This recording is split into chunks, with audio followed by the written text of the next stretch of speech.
Ijtimoiy tarmoqlarda Buvayda tumani Nayman qishlog'ida zovur atrofidagi daraxtlar noqonuniy ravishda kesilayotgani aks etgan video tarqaldi. Mazkur xabar muhokamalarga sabab bo'ldi. Holat yuzasidan Farg'ona viloyati prokuraturasi, ekologiya boshqarmasi hamda ichki ishlar bo'limi xodimlari tomonidan shu kunning o'zida tezkor tadbir tashkillandi.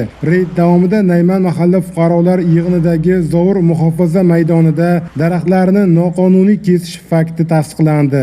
Ma'lum bo'lishicha, Chirkay qishlog'ida yashovchi fuqaro bir necha tup daraxtlarni o'z boshimchalik bilan kesgan.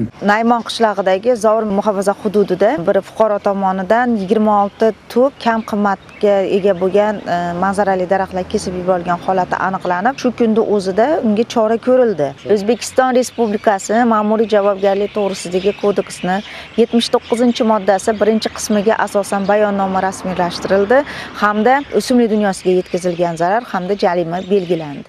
Mutasaddilarning aytishicha, qonunbuzarlik sodir etgan fuqaroga bazaviy hisoblash miqdorining 25 barobar 10 million 300 ming so'm jarima belgilangan. Shu bilan birga o'simlik dunyosiga yetkazilgan zarar 45 million 891 ming 600 so'm etib hisoblangan. Yuqoridagi holatdan kelib chiqib, ko'pchilikni qiziqtirgan savolga mutaxassisdan javob olishga harakat qildik. Fuqaro ko'cha, ariq yoki zovur bo'ylariga o'zi ekib qo'ygan daraxtni kesishi mumkinmi? Qachonki kadastr hujjatining ichida bo'lsa, o'zi ekkan daraxti xohlagancha o'sha shaxsiy mulki bo'ladi, kesib tashlanadi.